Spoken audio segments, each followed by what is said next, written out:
Olá, boa noite. Sejam todos muito bem-vindos.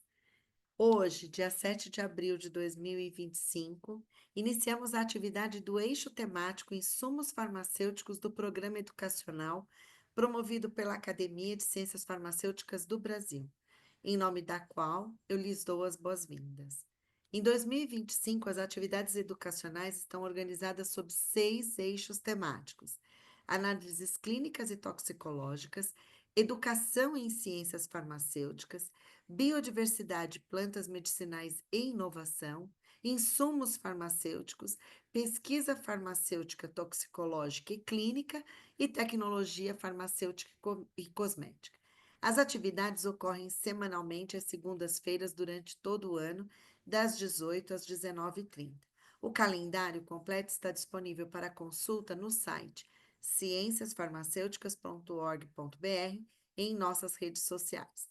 O Programa Educacional da Academia de Ciências Farmacêuticas do Brasil possui atividades gratuitas graças aos mantenedores EMS, Sindusfarma, Eurofarma, Iperafarma, Abafarma, Abifina, BD, FCE Farma, Hipofarma, ICF, Sincamesp, Estevanato Group e Winton Brasil. Eu sou a Rosana Mastelaro, acadêmica titular da cadeira número 71, e tenho a honra de ser a moderadora responsável pela atividade de hoje, com uma mesa redonda sobre o novo marco regulatório das denominações comuns brasileiras, as DCB, Política Pública, Histórico e Inovações, que contará com a participação dos convidados, a quem eu chamo inicialmente o professor Dr. Carlos César Flores Vidotti, que é acadêmico titular da cadeira número 13. Ele é pós-doutor em Saúde Pública 2023 pela Escola Nacional de Saúde Pública da Fundação Oswaldo Cruz, graduado em farmácia pela Faculdade de Farmácia da Universidade Federal do Rio de Janeiro, com mestrado em farmacologia pela Universidade Estadual de Campinas e doutorado em ciências da saúde pela Universidade de Brasília. Membro titular, né, da academia desta Academia de Ciências Farmacêuticas de São Paulo, ocupando a cadeira número 13 na seção de farmácia. É servidor público federal no Ministério da Saúde. Desde 2001, é membro do Comitê Técnico Temático, o CTT, de Denominações Comuns Brasileiras, DCB, da Farmacopeia Brasileira, da Agência Nacional de Vigilância Sanitária, Anvisa. Em 2012, tornou-se coordenador deste comitê e, desde 2016, é membro do Comitê de Especialista em Denominações Comuns Internacionais, DCI, para as substâncias farmacêuticas da Farmacopeia Internacional da Organização Mundial de Saúde. É membro do Expert Committee of Nomenclature and Labeling da United States Pharmacopeia, desde julho de 2020, com mandato até 2025. Seja muito bem-vindo, professor Dr. Carlos Alberto Vidotti, Carlos César Vidotti, desculpe. E agora o palco aqui é seu, o palco virtual é todo seu. Muito obrigado, doutora Rosana. É uma honra muito grande participar desta academia e ter participado desta mesa redonda junto com você e com Riviane, né? Eu estou expondo a minha tela, eu acho que vocês veem, né? Sim, sim, perfeitamente, Vidotti. Já Perfeitamente. modo Então tá bom. apresentação, perfeito. Tá. Então vamos seguir aqui. Então eu vou falar sobre o novo marco regulatório das denominações comuns brasileiras, política pública, histórica e inovação. Nós estamos fazendo uma mesa redonda, eu vou falar de aspectos mais conceituais e um pouquinho de histórico, e a Riviane vai falar da nova RDC, que é o que motivou a existência desta mesa.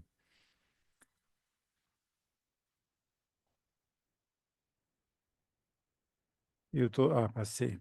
Aqui, então, o conteúdo, a gente vai falar das necessidades da nomenclatura de substâncias farmacêuticas, A DCB, histórico, uso de medicamentos genéricos, a nova RDC, as necessidades, processos e inovações, e alguma coisa de considerações finais.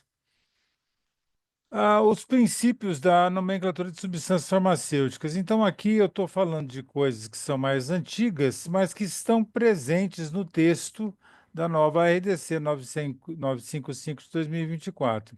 A DCI é a matriz DCI, Denominação Comum Internacional da Organização Mundial da Saúde, é a matriz dos nossos nomes, os nomes em português, dos nomes que vão se tornar DCB. Essas DCIs e a DCB têm radicais terminológicos baseados basicamente em farmacologia e em química, né, mecanismo de ação em geral e estrutura química. No caso da DCB, nós, né, como consta na RDC, devemos seguir as normas da língua portuguesa, é vedado o uso de nomes comerciais, da DCB em nomes comerciais, os nomes que devem ser fonética e ortograficamente distintos de outros, para que, apesar disso, eles devem possuir uma grafia o mais simples possível. Vocês, ao verem os nomes, nem sempre acharão que isso foi cumprido, mas o nosso trabalho, tanto na DCB quanto na DCI, é adotar o nome que seja o mais simples possível, considerando, então, a história dos radicais terminológicos, a distinção de outros nomes já existentes.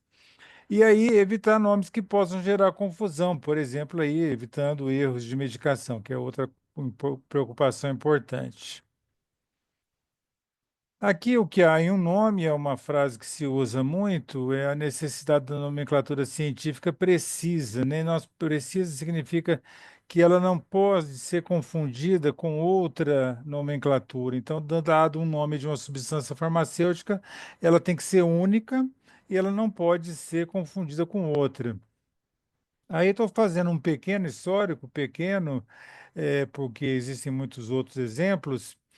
Mais ou menos em 1940, 53, aí a data é por conta de que a fonte fala de uma fonte fala uma data, outra fonte fala outra data, mas mais ou menos por esta época, né, na década de 40 do século passado, são adotados a British Approved Names, a BAN, chamado BAN.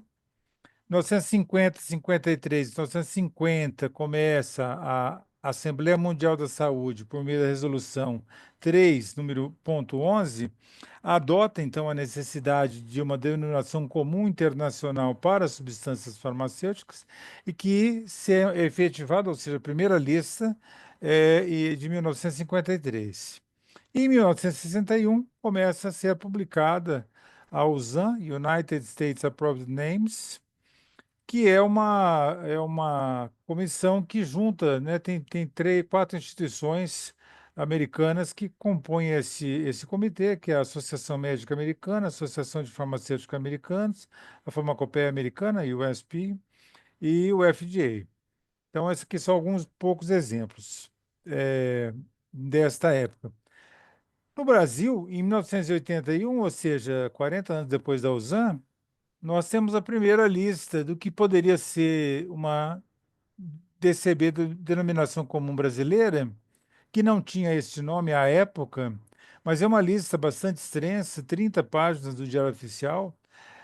Aqui estou colocando alguns exemplos, né, e a carinha da portaria, mas que é o primeiro passo no sentido de que hoje o que é a DCB, então, desse ponto de vista histórico, nós temos aí a primeira lista que é adotada no Brasil, que não tinha, como tem a DCI, uma série de regras, a USAN também tem uma série de regras, aqui havia só uma lista de nomes. Então, aqui a definição do que é uma DCB, Denominação Comum Brasileira, de acordo com o artigo 4º da EDC 955 de 2024, a nomenclatura genérica oficial atribuída aos insumos farmacêuticos pela Farmacopeia Brasileira é de domínio público, não sendo passível de registro como propriedade intelectual, no todo ou em parte. Essa definição que é o princípio que desde da década de 50, da DCI, é adotado mundialmente, e nós, então, adotamos desde o começo da DCB, e aqui continua essa definição. Aqui uma linha do tempo, por razões inclusive de tempo aqui, nós resumimos, tem muitas outras atividades no meio aqui, mas em 1999, então, é aprovada a Lei de Medicamentos Genéricos, número 9787, e aí, também aí em 99 é criada a Anvisa, e por meio da Anvisa, em 2001, cria-se o Comitê de DCB, ligado à Farmacopeia Brasileira, Anvisa. Então, é a primeira vez que nós temos uma comissão. Veja que é coisa que, como muda aqui, nós não temos a lista ainda. Nós temos uma comissão que vai gerar a lista. Isso está em harmonia com esse histórico que eu acabei de mostrar para vocês, esse histórico internacional. E então, por isso, estou colocando aí uma inovação, porque nós passamos a não ter só uma lista, só entre aspas, né? Mas uma lista, mas assim, quem gera essa lista? Então, tem um comitê de especialistas, que é esse, o CTT, Comitê de DCB. Em 2002, esse comitê, por meio desse comitê, né, aprovada a RDC 2276, que tem as normas de nomenclatura. Veja que a gente então começa a seguir o caminho que é adotado internacionalmente. Temos as regras de nomenclatura, as normas de nomenclatura, a RDC 276/2002, e por isso também é uma inovação, porque até então não tínhamos normas publicadas, as comissões aprovavam os nomes, aqui estou pulando algumas questões históricas importantes, mas enfim, só para resumir aqui do que era antes, não estou falando do que era antes, mas havia uma lista de DCB anteriores que não havia, que não eram baseadas, claro, no conhecimento profundo dos professores que elaboravam, mas não havia uma lista de regras, uma regras publicadas, né? Então, a RDC 276. Em 2003, então no ano seguinte, a RDC 268 publica a primeira lista de DCBs depois das normas, baseado nas normas. Isso tudo também aqui, né, conforme o rito regulatório da Anvisa, todas as RDCs elas são submetidas à consulta pública, passam por um processo de discussão, um processo longo, mas então tanto a 276 quanto a 268, ambas foram submetidas à consulta pública e depois discutidas e aprovadas. Aqui estou fazendo um outro salto, 2013 a 2012, porque aqui no meio foram agregadas outras normas de nomenclatura, né, de biológicos, de plantas, mas eu não vou me ater a essa questão. E a RDC 63 de 2012 consolida as pequenas normas que foram sendo publicadas nesse caminho, então é uma RDC de consolidação. Muito importante. São basicamente aí 10 anos depois da 2003, 2012, nós temos uma RDC de consolidação. E em 2024, que é a razão de ser desse seminário, a RDC 955, que também nesse processo né, aí 12 anos depois, publica uma nova RDC que consolida as normas, entre aspas, menores, que foram feitas, foram ajustes que foram feitos e acréscimos que foram feitos nesse período, 2012 a 2024, e aí então nós estamos consolidando. E nessa RDC, a Riviane vai falar disso, a inovação aqui é a separação. Então, terei três normas distintas, né? Não, da própria RDC, como era regular, mas agora nós temos a instrução normativa e o guia.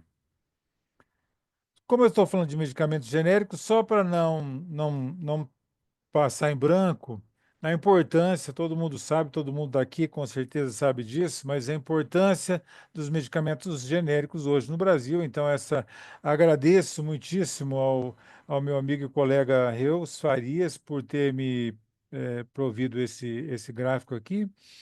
É, 43% do mercado de medicamentos em termos de quantidade do Brasil é de medicamentos genéricos. Então, isso mostra a importância que tem, né, a relevância que tem a DCB para dar um anteparo técnico do ponto de vista de nomenclatura para a política de medicamentos genéricos. Aqui, outro gráfico aqui com relação a valores de economia para o consumidor, algo em torno de 220, 213 bilhões de reais de economia em 2022, 33% das prescrições, 35% das vendas. Então, isso aqui mostra a relevância da DCB para apoio à política de medicamentos genéricos. Continuando na DCB, os usos,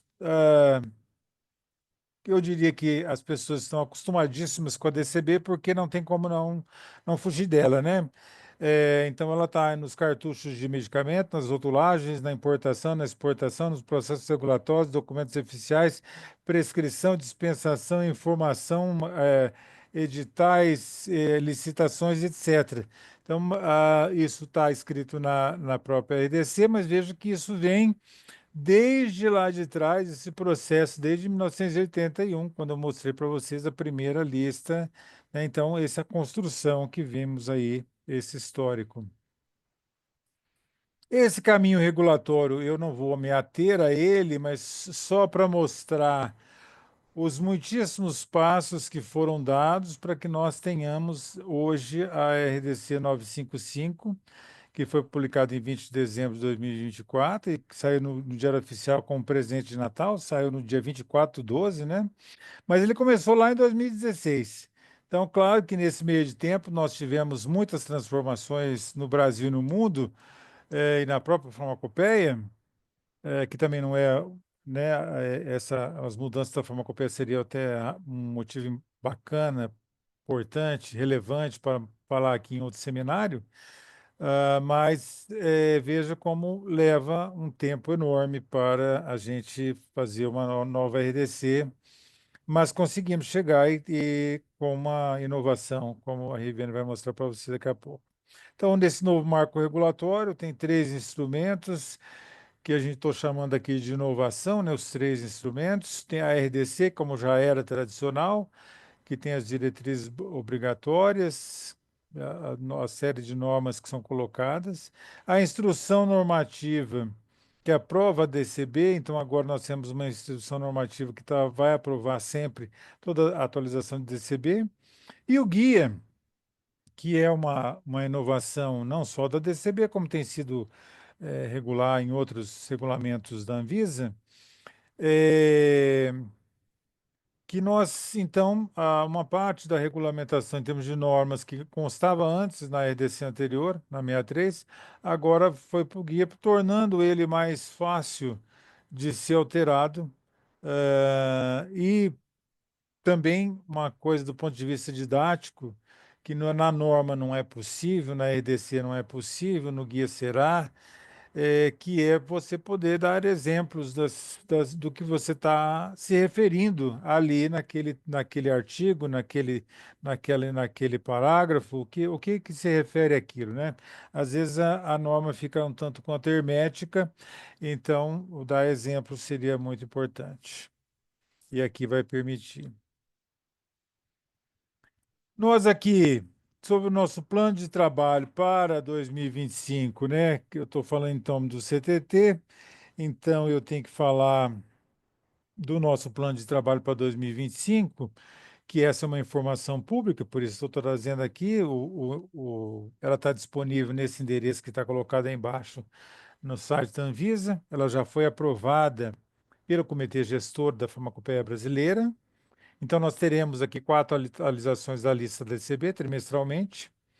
O guia para o estabelecimento de denominações comuns brasileiras para substâncias farmacêuticas, ele está aqui de novo, porque quando nós publicamos, de acordo com o rito da Anvisa, publica, ele já está em vigor, mas ele está em consulta pública, de maneira que ele possa sofrer alterações, e então até mais um tempo aí que me desculpe, esqueci o prazo aqui, eu devia ter colocado aqui, mais alguns 2 meses aí ele está em consulta pública, e então, a partir daí ele passa a ser já não mais consulta pública, um guia definitivo, e a gente pode fazer mais orientações para os usuários da DCB.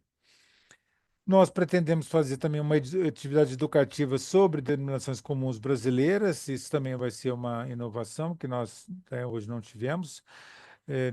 usando os canais de educação à distância da Anvisa. E grande novidade deste ano aqui é a colaboração com a escola da DCI, da Denominação Comum Internacional, da OMS, ou a representação Brasil. Nós temos a felicidade, eu acho que eles estão aqui, os professores da Faculdade de Ciências Farmacêuticas da USP de Ribeirão Preto, onde será localizada essa escola DCI OMS Brasil. É possível que eles estejam aqui. Então, esses são os nossos planos de trabalho para 2025. Não poderia terminar sem fazer os imensos agradecimentos, né? A gente não faz esse trabalho sozinho jamais, né? Então, os demais membros do CTT-DCB, o professor Lauro Moreto, né? Que, afinal de contas, é o nosso decano dos decanos, né? O professor Ralph, o doutor Reus, professor Ricardo, a doutora Riviane, que está aqui conosco, e o professor Roberto, são os nossos companheiros de batalha, de discussão e de avanço da DCB. Também quero agradecer aos demais comitês da farmacopeia brasileira que colaboram com a DCB. Como norma, a DCB, nós, o CTT-DCB, temos a responsabilidade de publicar, de remeter para publicação pela diretoria da Anvisa a lista DCB, mas antes de a gente submeter, a gente faz uma consulta interna para os membros da farmacopeia, por exemplo, quem trabalha com biológicos, né, soros, vacinas, eles são consultados, né, que homeopáticos são consultados. Também aqui quero agradecer aos especialistas da DOC que logo colaboram conosco, né? Temos alguns, quando não temos os CTTs da farmacopeia brasileira que possam colaborar, os especialistas da DOC colaboram conosco. Ao próprio Comitê Gestor da Farmacopeia Brasileira, eu quero agradecer de novo a Riviane, em meu nome particular, né, o imenso apoio que a Riviane dá para nós aqui no CTT-DCB. Sem ela, o nosso trabalho seria muito menor, com certeza absoluta. Então, fica o nosso agradecimento. E ela, como está se despedida, então também deixo já em público o meu agradecimento por todos esses anos que nós tivemos aqui com ela. É, Aqui deixo algumas referências, ao ficar aí na apresentação, quem que vê as informações que eu usei, estão aqui nas referências.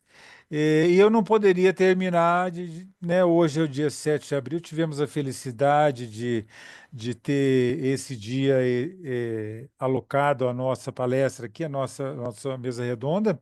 7 de abril é o Dia Mundial da Saúde, é o dia de criação da Organização Mundial da Saúde em 1948. E esse ano temos como tema Começos Saudáveis, Futuros Esperançosos sobre Saúde Materna e Neonatal, que também é um tema excelente para ser abordado aqui em seminários futuros da Academia de Ciências Farmacêuticas do Brasil. Então, por isso tudo, muitíssimo obrigado. Eu espero não ter extrapolado o meu tempo. Obrigado.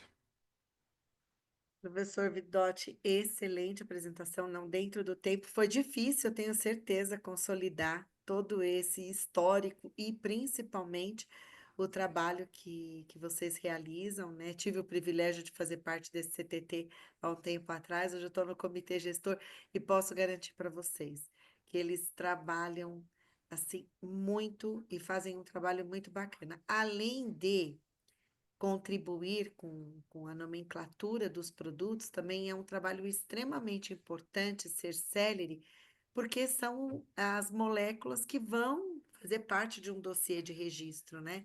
Então, eles têm ainda o compromisso da celeridade para não prejudicar aqueles que desejam implementar aí um dossiê. Lembrou de alguma coisa no que eu E eu falei? lembrei que eu não agradeci os comitês passados, né? Você está aqui como Não, representante dos comitês passados, mas afinal de de jeito nenhum. contas, né, desde 2001 estamos aí, estamos na época de aposentado do TCB, mas enfim, é, eu acho que, né, faltou o agradecimento aos comitês passados que trouxeram a gente até aqui, né?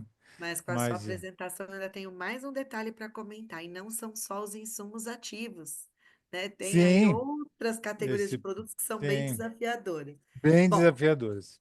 então, o Dr. Vidotti apresentou para nós o histórico, fluxo atual de atualização, que é um grande benefício aí através da IN, e principalmente a publicação do guia, que facilita a compreensão, como ele mesmo colocou. Agora, então, eu vou convidar a Riviane Matos Gonçalves, né, Riviane, que já está aí a postos, para fazer a sua apresentação. Então, a Riviane possui graduação em farmácia, com habilitação em bioquímica de alimentos pela Universidade Federal de Minas Gerais. É mestre em ciências farmacêuticas pela Universidade de Brasília e especialista em vigilância sanitária pela Fiocruz. Possui experiência na área de farmácia e química, atuando nos seguintes temas: regulação sanitária, fitoterápicos e química de produtos naturais. É servidora no cargo de especialista em regulação e vigilância sanitária da Agência Nacional de Vigilância Sanitária, Anvisa, desde 2005, tendo atuado nas áreas de registro de medicamentos, equivalência terapêutica, importação de produtos sob controle sanitário e na área da Anvisa da farmacopeia brasileira, sendo membro do Comitê Técnico Temático de Denominações Comuns Brasileiras, o CTT-DCB. Então, por favor, fique à vontade. Agora é com você, Viviane, por favor. Obrigada, Rosana. Muito obrigada pela apresentação. Já vem minha tela? Já sim, já em modo apresentação. Perfeito. Ah, então tá perfeito. Só vou ter que colocar o carregador. Que na hora que eu coloquei no modo apresentação, eu vi que a imagem deu uma reduzida, sabe? Então, já vou colocar o carregador. Ai, Então, por primeiro eu queria. favor, Hã? por favor, coloque Já, o recador. Isso aí. então, eu queria primeiro dizer que é uma felicidade, né? Uma grande felicidade estar aqui hoje na presença desses farmacêuticos tão queridos, né? Que é a querida Rosana, querido Carlos Vidotti e todos os participantes desse momento, né? Queria dizer que é uma honra estar aqui. Gostaria também de agradecer, né, a academia pelo convite e também o Carlos Vidotti pela oportunidade, né, de estar aqui hoje apresentando esse trabalho, que foi um trabalho realizado a muitíssimas mãos. Então, como o Vidotti mesmo, o Dr. Vidotti mesmo comentou, há muitos anos estamos nesse trabalho e ele também envolveu muitas mãos, né, nesse trabalho. Opa, peraí. Então foi. Então, aqui é um resuminho dessa minha apresentação de hoje. Então, eu vou passar rapidamente pelo problema regulatório que nós enfrentamos, né? A solução que nós criamos, que foi esse novo marco regulatório, passar as características gerais e específicas e passar algumas novidades. Então, assim, eu já alerto que vai ser uma pincelada, então vocês vão ficar ainda com mais curiosidade, mas eu já estou deixando aqui na apresentação os caminhos, então, para quem quiser conhecer um pouco mais, então já vou destacar quando eles chegarem, né? Então, primeiro eu gostaria de dizer que o nosso problema que nós enfrentamos, como o Vidotti comentou, a primeira lista, né, de denominações comuns brasileiras que ainda não era assim chamada é de 1981. E de lá para cá muita coisa mudou, como a Rosana chamou atenção, a gente teve um incremento assim substancial, por exemplo, de recipientes. E aí nós tínhamos um problema com relação às regras que existiam e aquilo que a gente precisava nomear. Então, como a gente tinha esse problema, o comitê de CTT-DCB, né, o Comitê Técnico Temático de Denominações Comuns Brasileiras, começou a rascunhar as regras no intuito de estabelecer essas nomenclaturas que eram necessárias. Mas elas iam sendo rascunhadas internamente, nós guardávamos elas, mas elas não estavam organizadas no formato público, no formato de guia, no formato inteligível, né? Não, o setor não conhecia essas regras, então, como ele não conhecia, ele também não poderia validar essas regras, né? E aí isso poderia ter algumas consequências, né? Então, como ninguém conhecia, não eram públicas, elas poderiam sofrer alterações, uma certa instabilidade, desconfiança, né? Um próprio desconhecimento do setor, desfechos indesejados, exigências, indeferimentos e uma ineficiência do processo como um todo. até destaquei aqui o aumento do tempo da análise, porque esse é o tempo que hoje a gente tem monitorado. Então, a gente já tem dados de monitoramento desse tempo desde 2018, e ele é o indicador que nós escolhemos, né? Um indicador em números que a gente escolheu para monitorar a eficácia, né, dessa norma daqui a alguns anos.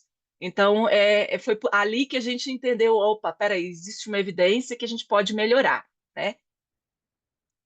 E para solucionar esse problema, a gente trabalhou várias alternativas, como não fazer nada, por exemplo, é sempre uma alternativa. Só que nós chegamos à conclusão que o melhor seria ter um aprimoramento mais amplo do nosso marco regulatório das DCBs, né, com a RDC, com a transferência da aprovação das denominações comuns brasileiras para uma instrução normativa e com a elaboração desse guia, que iria complementar as informações, né, que a gente não consegue dispor na norma. Tá? E a ideia é que a gente tivesse um marco regulatório que conferisse maior transparência para o processo e com o conhecimento de todos, né, e nivelamento desse conhecimento, uma maior eficiência. E aqui eu vou trazer um exemplo, tá? Então, assim, eu já até peço desculpas pela dinâmica, mas eu adotei uma dinâmica de ir lá e cá, então eu vou na RDC e depois eu venho no guia, para tentar contextualizar o guia de uma maneira mais inteligível, mais tangível, tá? E então eu trago aqui um exemplo de uma regra que dentro do CTT-DCB, ela já existia desde 2014, mas essa regra ela não estava pública. E hoje ela está pública lá no guia número 76 de 2025, e ali você até coloca a dica, né? Acesse via Anvisa Legis, que é a plataforma, o repositório de normas da Anvisa. Então, para acessar lá oficialmente esse guia. Então, essa regra que dizia basicamente, né, ordem, como preposição e proporção, ela já estava escrita, mas não estava pública. E o guia foi a melhor maneira que nós encontramos para trazer essa norma, né, essa forma de trabalhar com os copolímeros para conhecimento de todos. Tá? Então, agora eu volto novamente para a RDC 955, que também está disponível no Anvisa Legis, né? Então, vou pincelar um pouco dessa norma. Então, é uma norma com 34 artigos, então não é uma norma extensíssima, mas também não é uma norma pequenininha. Né? Basicamente, nessa nova norma, a gente incluiu algumas novas regras, incluímos as definições e fizemos transferências de recomendações para o guia. Tá? Além disso, claro, a gente melhora, quem conta um ponto aumenta um ponto, então a gente melhorou o texto, a técnica legislativa e reorganizamos a norma à luz, né, da forma de técnica legislativa atual. Tá? Aí aqui eu deixo a dica para quem quiser ter mais informações detalhadas e técnicas sobre a construção, que consulte a página da Consulta Pública 1219, que é a consulta pública da resolução que originou a Resolução 955. Então, lá vocês vão encontrar o relatório de análise de impacto regulatório, a nota técnica que acompanhou a consulta pública, que acompanha, né, que o relatório da consulta pública e outros documentos podem ser encontrados também na página da Anvisa, nessa página específica. E aí eu trago o guia, que é o segundo tema grande que a gente está abordando. Também está disponível no mesmo, né, Anvisa Legis, como eu já disse. Ele traz esse guia a implementação das melhores práticas no âmbito da denominação comum brasileira. Então, ele traz a recomendação. E aí a ideia do guia é o quê? Trazer opções regulatórias. Isso quer dizer que é possível, sim, a adoção de um outro caminho que não seja o descrito no guia. Mas aí, o que está no guia, para que eu adote um novo caminho, é importante enfatizar isso, e ele precisa ser justificado tecnicamente. Então, quando eu dou o guia, eu dou uma estrada, eu dou um caminho. Para eu seguir outro caminho, é possível, sim, é possível, mas desde que justificado tecnicamente, porque ali eu já trouxe a melhor prática à luz do conhecimento atual. Ele também traz o guia informações adicionais, por exemplo, sobre o gerenciamento da lista, como é o fluxo de entrada, de peticionamento, como é a pré-análise da coordenação da farmacopeia, como ele entra dentro do CTT-DCB como item de pauta, como é o processo de publicação da instrução normativa, como fazer para entrar em contato, para tirar dúvidas. Então, tudo isso foi escrito como uma informação adicional no Guia 76. Ele também alinha entendimentos, então, como o professor, o Dr. Vidotti comentou, ele vai trazer exemplos práticos. Então, ele vai dizer a norma e ele vai trazer algum exemplo de onde a gente aplicou aquela norma. Ele também compila as informações que antes estavam apenas publicadas na página da Anvisa. Então, hoje ele vai trazer todas as listas, cópia do formulário, tudo isso vai estar como anexo no guia. E aí aqui eu trouxe, viu, doutor Vidotti, a data, que a versão 1 ela está vigente, aberta para contribuições até o dia 11 de julho de 2025. Então, assim, desde já convido a todos a conhecer o guia e a contribuir, né, nesse guia. É como eu disse, o regulamento ele é construído a muitas mãos e é importante para a gente sempre, a gente busca escutar o maior número possível de pessoas para que a gente tenha o melhor regulamento, para que a gente tenha o melhor guia, né? Então, é sempre esse o nosso objetivo. Falando rapidamente da Instrução Normativa 342, que também está disponível no Anvisa Legis, ela é uma RDC muito curta, tá? Ela só tem 3 artigos. O objetivo dela é aprovar a lista, artigo 1º, informar que a lista consolidada, artigo 2º, está no site, e o 3º artigo, que é o da vigência. Só isso. E essa é a norma que a gente atualiza periodicamente. Como o Dr. Vidotti falou, nós pretendemos fazer 4 atualizações dessa norma neste ano. E aonde está essa lista consolidada? Tá? Ela está no portal do Anvisa, num repositório institucional da Anvisa, conhecido como Biblioteca Digital da Anvisa. Eu trouxe aqui esse parêntese, porque essa mudança, que antes a lista era publicada direto no portal da Anvisa.gov.br. A partir do ano passado, que está dentro desse contexto do novo marco regulatório, ela passou a ser publicada na Biblioteca Digital da Anvisa, em uma coleção específica que chama Farmacopeia Denominações Comuns Brasileiras. Eu trouxe aqui rapidamente o caminho. Então, essa aqui é a carinha da coleção da Farmacopeia Denominações Comuns Brasileiras. Então, você vai encontrar sempre as listas anteriores e a lista que vai estar vigente, ela vai estar marcada no nome já como vigente. A atual é a Instrução Normativa 355. Tá? Quando você entrar nesse local, você vai ver os metadados logo em cima, né, as informações dessa lista, mas para acessar o arquivo, você precisa rolar a página até o final. Tá? Parece um detalhe, mas ele é importante, né, que você precisa ir até o final. Então, logo quando você entrar, você não vai ver a lista, você vai ter que ir até o final, tá? Para você conseguir baixar e visualizar a lista. Bom, fechado esse parênteses, eu volto à resolução 955. Então, aqui eu destaco em vermelho, eu fiz uma organização da apresentação com todos os itens principais da apresentação, mas destacando em vermelho aquilo que foi a novidade, tá? Então, as novidades nessa parte de exposições iniciais estão no objetivo, que é no artigo 1º, que é a lista ser aprovada por uma instrução normativa, e também já informar que a atualização da lista ela se pode dar por 3 formas: inclusão, alteração ou exclusão de DCB. Além disso, uma grande alteração nesse item inicial é a inclusão de adoção de definições, porque nós compreendemos que, como a DCB ela possui aplicabilidade, era necessário definir quem se enquadra nessa aplicabilidade da DCB. E aqui eu trago um outro parênteses, né, que é a diferença entre a denominação comum brasileira, a lista das DCBs e a lista consolidada das DCBs. Então, a denominação comum brasileira, o Vidotti já explanou, que é a nomenclatura genérica, oficial e de domínio público, tá? Para internalizar isso na Anvisa como uma forma de denominação, né, a gente criou a lista das DCBs e ela só existe na condição de ter um número, que é o número sequencial, o nome genérico adotado, e uma referência, que geralmente é o CAIS, ou, na sua ausência, uma outra referência científica utilizada na definição do nome. Então, esses 3 itens compõem a lista das DCBs, que é o que é aprovado pela instrução normativa. Tá? Além disso, nós temos a lista que é publicada no site, que é a lista consolidada das DCBs. E ela tem uma diferença com relação às aprovadas, porque ela tem mais 2 informações.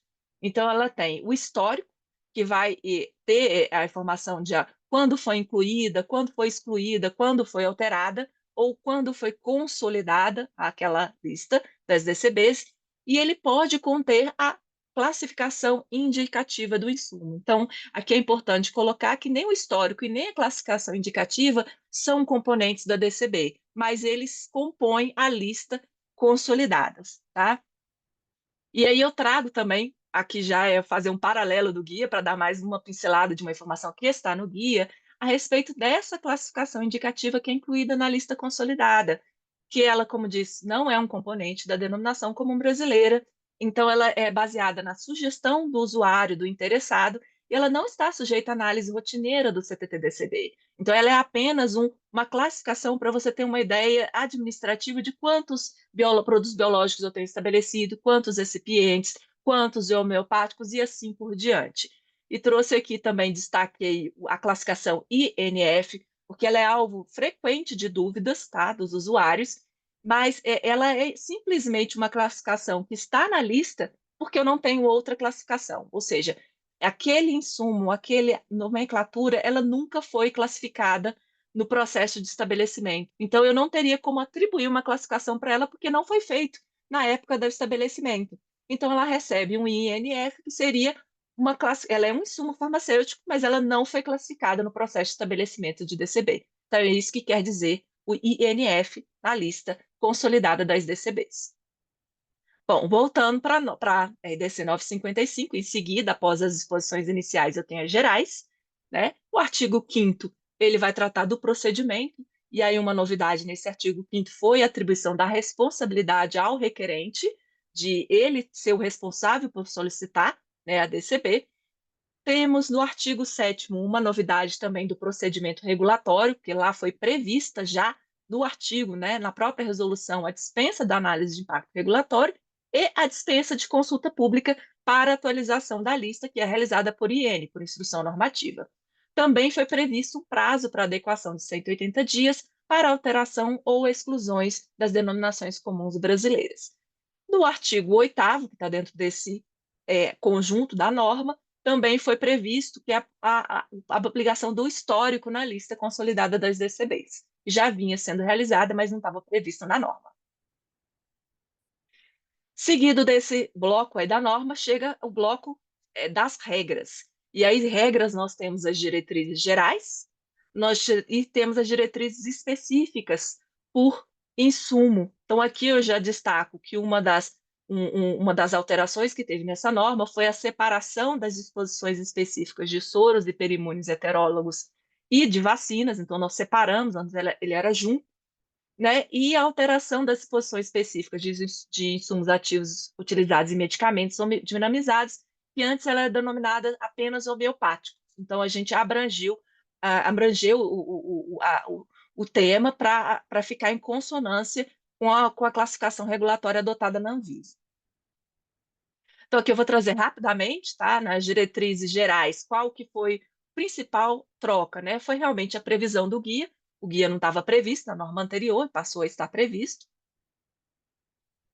Em insumos farmacêuticos, a principal alteração foi a transferência de regras, então nós retiramos recomendações que estavam na norma e passamos para o guia.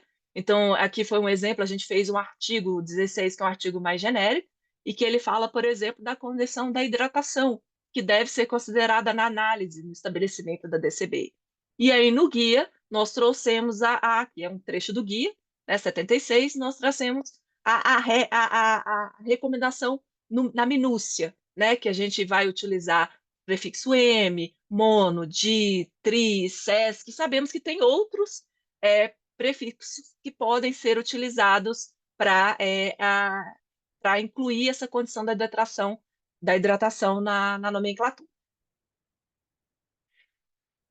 Além da questão que eu já comentei da separação das disposições específicas de soros e vacinas, também dentro das diretrizes específicas de soros, foi incluída uma regra para as imunoglobulinas humanas, porque se percebeu que ela poderia seguir a mesma regra do soro, mas não estava previsto na norma. Então, acrescentamos o artigo 23 para trazer essa previsão da denominação da imunoglobulina, das imunoglobulinas humanas. Já no caso das vacinas, incluímos alguns termos especificadores, né, no nome da vacina.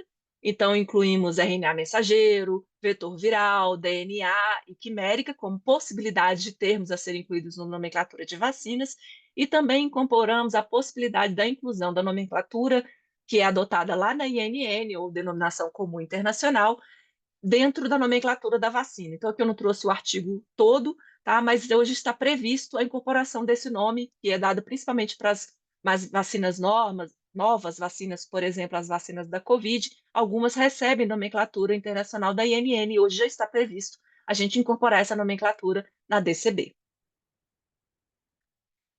No caso das diretrizes específicas de espécies vegetais, então foi incluído a previsão de incluir no nome a variedade e a subespécie, tá?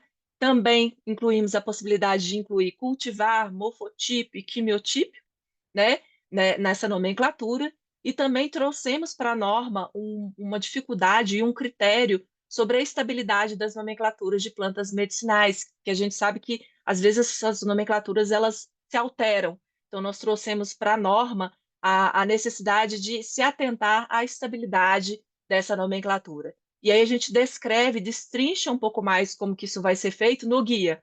Não trouxe essa informação para aqui, mas quem quiser pode consultar o guia sobre o que está lá, e se tiver alguma contribuição também, mais uma vez, convido e fiquem à vontade.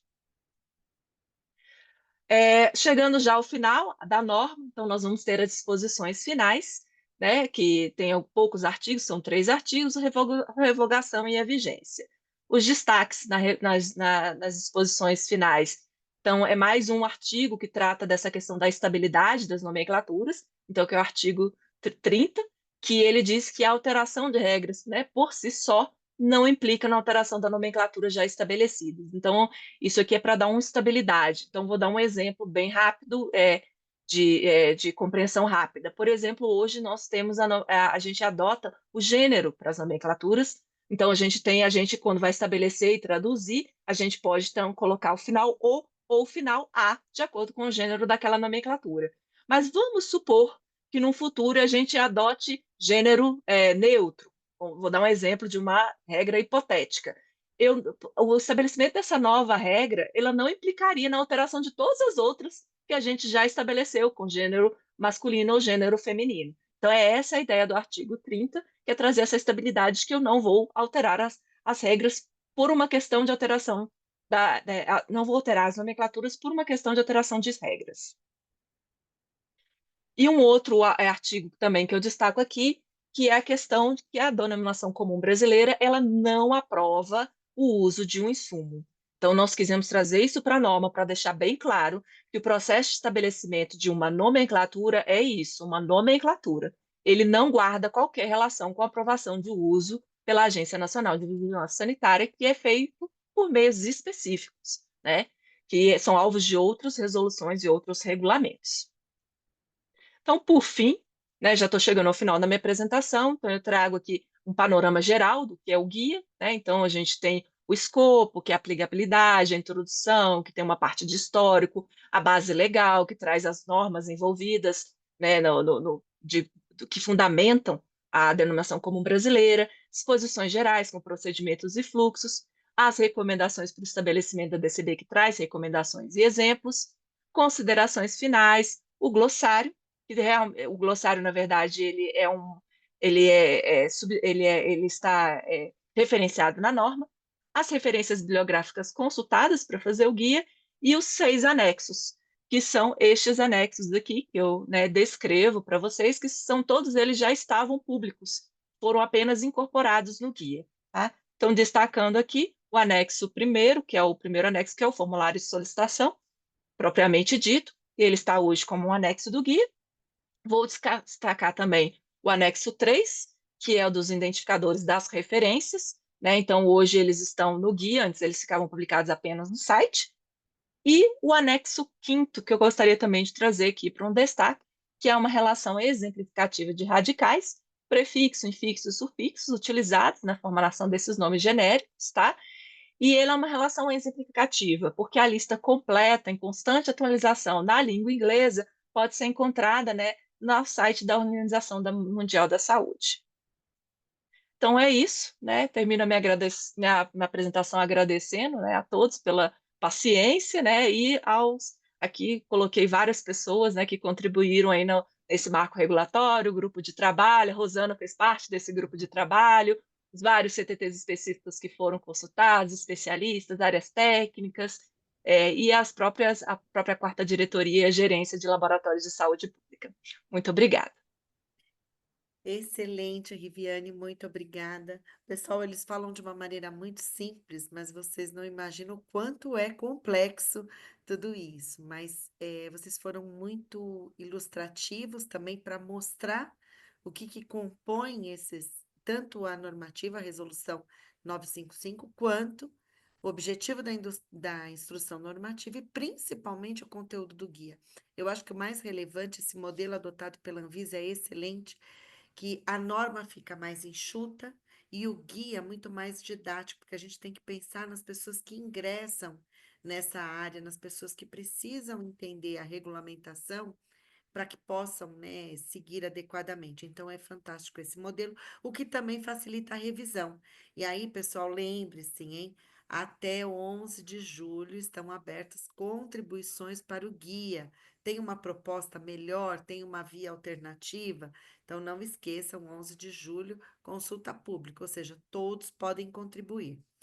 E eu acho que o principal objetivo aqui que vocês tinham, né, que a gente pode resumir da DCB, então, principalmente, além de uma padronização da nomenclatura, ela também é estratégica, tá, pessoal? Porque ela sinaliza os novos produtos que buscam o nosso mercado brasileiro. Como a Riviane disse, não significa que eles serão aprovados, mas eles estão ingressando com a solicitação.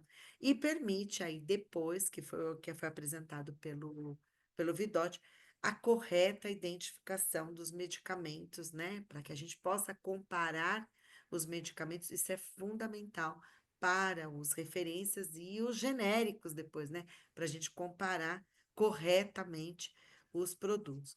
Professor Vidotti, a Faculdade de Ciências Farmacêuticas fez ali um comentário de que estão presentes e agradeceram a citação. E temos uma pergunta aqui, né? Então, o Leonardo Teixeira pergunta se ele pode usar cocristais no registro de um medicamento. É considerado o mesmo fármaco?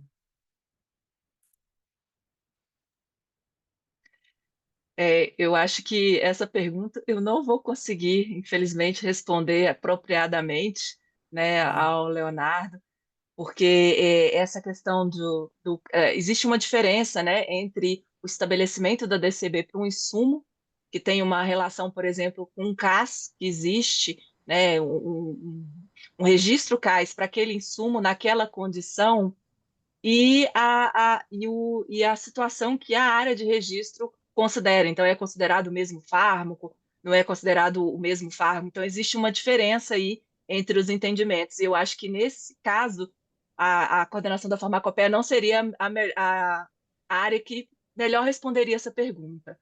Então, eu orientaria, né, a perguntar pelo SAT mesmo, pelos canais de atendimento. Mas eu, Vidotti? eu quero, É. posso falar? Sim, claro, eu ia chamá-lo. Eu quero já aproveitar e abusar do nosso guia. Olha aqui, na página 20 do guia. Eu só vou aproveitar. Rosana, me dá licença, eu vou ler aqui Claro. rapidinho, tá? Não, com Viviane, certeza. aqui. Estamos com Item tempo, vocês inibiam. 5.2.1.7, cocristais. Recomenda-se que a nomenclatura de cocristais, quando necessária, siga a estrutura das nomenclaturas de sais, sem adoção do conectivo e, entre aspas. Ponto. Não é necessário especificar a proporção dos constituintes do cocristal. Aí, por exemplo, tem um exemplo aqui, DCB 11.666. Ácido levopiroglutâmico, ertuglifosina. E o número do CAS lá na frente. Então, assim, concordo com o Riviane completamente, né? Tem que saber o uso dele e se vale a pena. Mas aqui tem uma possibilidade escrita, né? Então, eu acho que aí vai ser, Leonardo, doutor Leonardo, vai ser caso a caso. Eu penso assim. Eu tenho uma pergunta, mas eu não li ainda o guia, e posso, não sei, mas aí eu acho que também é interessante para todos. Nesse universo de nomenclatura, de categorias de produtos que o objetivo aí do CTT é determinar a nomenclatura, Eu pergunto se as terapias avançadas também chegam para vocês, se vocês já tiveram, se tiveram que chamar os adocs, como é que é o processo? Porque esse não era do meu tempo, né, Vidote? Não, não era do seu tempo. Quer falar, Riviane? Mas você pode começar, Vidote, se você Então preferir. vamos começar. Veja, tem uma coisa muito curiosa, né? Que Riviane falou na fala dela.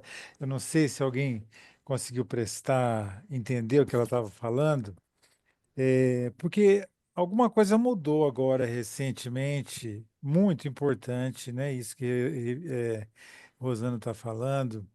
Em especial, já vinha mudando as terapias avançadas, mas agora na Covid mudou, na DCI mudou, né? Porque nós, na DCI, e aqui diferente da DCB, a DCB a gente sempre registrou vacina, da DCI não se registrava vacina. Mas agora está registrando porque tem uma substância química definida, né? Que é uma coisa que mudou muito, né? Do RNA mensageiro, né?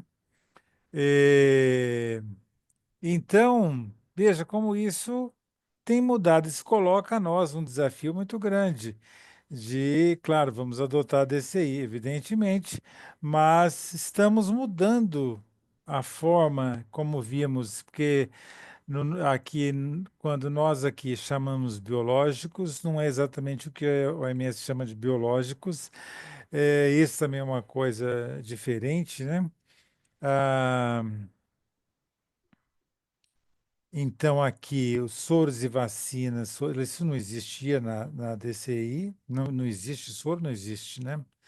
E vacinas só essas que têm substância, se são o princípio ativo definido, o RNA mensageiro, derivado de RNA mensageiro. Então, isso realmente à medida, veja como, à medida que você identifica as substâncias, passa a identificar a substância, passa a ter o nome desse aí, mesmo que a substância seja altamente complexa. Porque, de certa forma, já havia, né?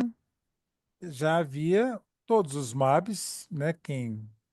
Todos os anticorpos monoclonais que estão aí no mercado há muitíssimos anos, são, afinal de contas, substâncias complexas, né?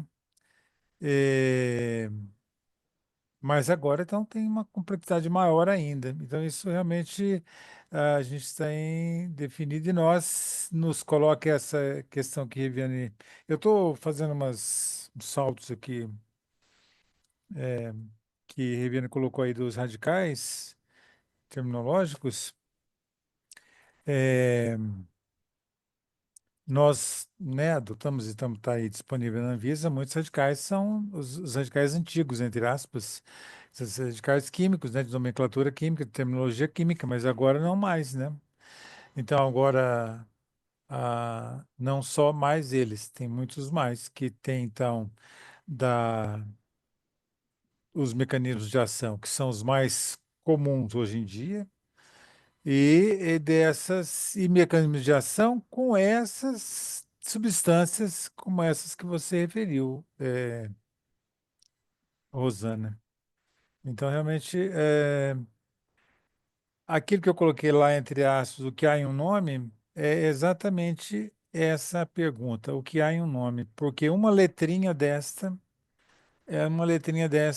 está significando um nome, porque a gente tem esse mandato, essa obrigação, né, de fazer um nome simples, entre aspas, né? Porque quando você vê o nome não parece simples definitivamente, mas e que seja distinto dos outros, que também é outra briga, né? Ele quando cai no conjunto das substâncias, nomes muito parecidos, mas isso realmente é um desafio imenso, e é uma mudança de forma de adotar a terminologia, porque se a gente pega uma terminologia mais de química, era uma coisa, e agora, claro, eu acho que é uma questão de adaptação nossa, mas o fato é que, para nós que fomos formados numa escola mais antiga, vamos dizer assim, ela requer uma compreensão maior do que tudo que está escrito em uma pequena letra ou numa sílaba. Era isso. Obrigado. Viviane, você quer complementar? Não, o que eu queria dizer é que nós temos, acho que nós recebemos algumas terapias avançadas, você me corrija se eu estiver enganado, Vidote, só que elas têm vindo, em alguns casos, elas já vêm com INN, então ela já vem com uma É, nomenclatura internacional. E como a uhum, denominação comum internacional, né, até por uma questão de recomendação, padronização mundial, já é uma das nossas, é a nossa principal referência, então a gente, até então, o que chegou, a gente conseguiu tratar, né? Então eu Que digo até continue então assim. que continue assim. Então, né, Mas o Vidotti comentou algo extremamente interessante. A partir do momento que você define uma substância, ela seria candidata a ter uma DCB. É essa que é a regra é, principal. Provavelmente também essa que é foi a isso regra, pessoal. que eles fizeram, né? Isso. E esse universo é desafiador. Agora, Vidotti se serve de consolo, também fica difícil para o setor farmacêutico eleger nome comercial de medicamento, porque cada vez que se amplia uma categoria, você vê, né? Então, depois dá colidência na hora da apresentação de um nome comercial, porque aí a resposta é, não, mas isso daqui já pode significar um sufixo de uma classe terapêutica, então também vai dificultando e muito a designação de nome comercial, que também vai ter que encontrar depois o desafio para os profissionais de saúde, para os pacientes também. Então, vocês não são os únicos, é isso que a gente pode dizer, né? Todos serão impactados por isso, e às vezes eu fico pensando, nossa, essa infinidade de moléculas de conhecimento, onde é que nós vamos, né, parar aí nas terminologias, né? Que é um universo, certo? Bom, Riviane, você recebeu um elogio aí também, pode ver que a pessoa colocou no perguntas e respostas. Eu queria saber se mais alguém tem perguntas. Aproveitem, conhecem e conhecem muito disso, senão eu vou fazer mais uma aqui, principalmente agora aqui não é uma pergunta, Vidote. Você tem aí a oportunidade de circular por dois outros órgãos, né? Que é lá o Comitê de Especialistas da Farmacopeia Americana e também a DCI, né? O Comitê aí das Denominações Internacionais. O que que você comentaria sobre ah, os pontos mais em comum, ou então os menos comuns, ou alguma ideia do que precisaria? Qual seria se a informação que você passaria para a gente, circulando nesses três meios, o que que você poderia comentar conosco? Essa é uma dor que eu tenho porque eu deveria escrever alguma coisa a respeito, mas percebo, veja, os três, né, porque tratamos de nomenclatura de substâncias farmacêuticas, né, mas eles são completamente diversos, é incrível. É, nós temos uma semelhança maior com a DCI, mas, por exemplo, né, temos nós aqui, a CTT-DCB está vinculada à Anvisa, vinculada ao registro. Então, por exemplo, aqui nós temos, né, plantas medicinais, temos soros e vacinas, temos homeopáticos, temos recipientes. Isso não existe na DCI, simplesmente, é completamente fora, né? Eh, então, veja como é diferente.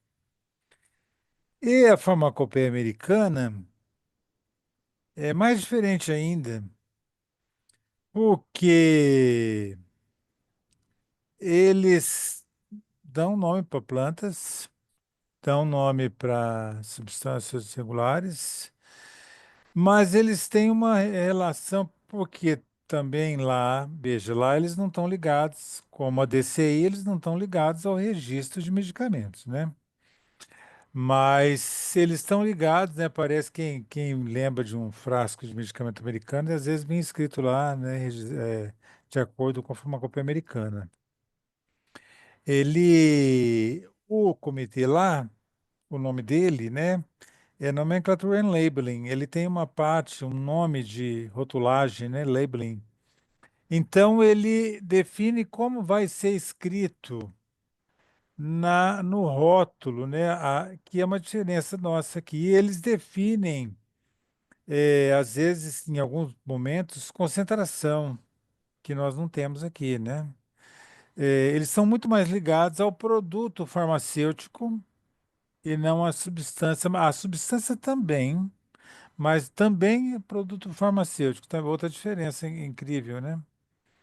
É, E veja que outra coisa curiosa, né, que eu mostrei aí, a USAN tem lá componentes da USAN, a Associação Médica Americana, a Associação de Farmacêuticos Americanos, a própria Farmacopeia Americana e o FDA, fazem parte do comitê da USAN.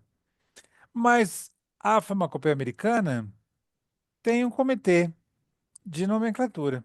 Veja, ela participa de um comitê de nomenclatura da Associação Médica Americana e ela mesma tem um comitê de nomenclatura. E o FDA tem outro comitê de nomenclatura. Veja que é uma outra coisa curiosa. Cada um tem uma especificidade e eles, ao que parece, né, estou inferindo isso, não abrem mão da especificidade e da autonomia deles para algumas coisas. Então, eu não entendo completamente como isso se dá na prática, mas eles têm diferenças e eles fazem questão de manter os comitês separados assim. Eles não têm, embora todos eles, né, o FDA, a Farmacopeia Americana, participem da USAN. Acho que é coisa, participam como convidados, mas sim, participam, né? É, Perfeito, interessante. é, Riviane, deixa eu fazer uma pergunta agora para você. Então, com o guia, agora eu acho que tem um destaque que a gente tem que dar também aqui, aproveitar esse momento para as pessoas, né? Você quer comentar sobre a importância do preenchimento do formulário com as informações e principalmente com as referências e utilização? Você quer fazer algum comentário especial sobre isso? Porque eu imagino que isso agora, com o guia, vai estar muito claro. A importância das informações, as instruções para preenchimento. Você quer fazer algum comentário sobre isso? Ou aproveitar esse momento para esclarecer esse ponto também? Que não é um mero preenchimento do formulário, né? Eu digo na questão de facilitar e ganhar celeridade.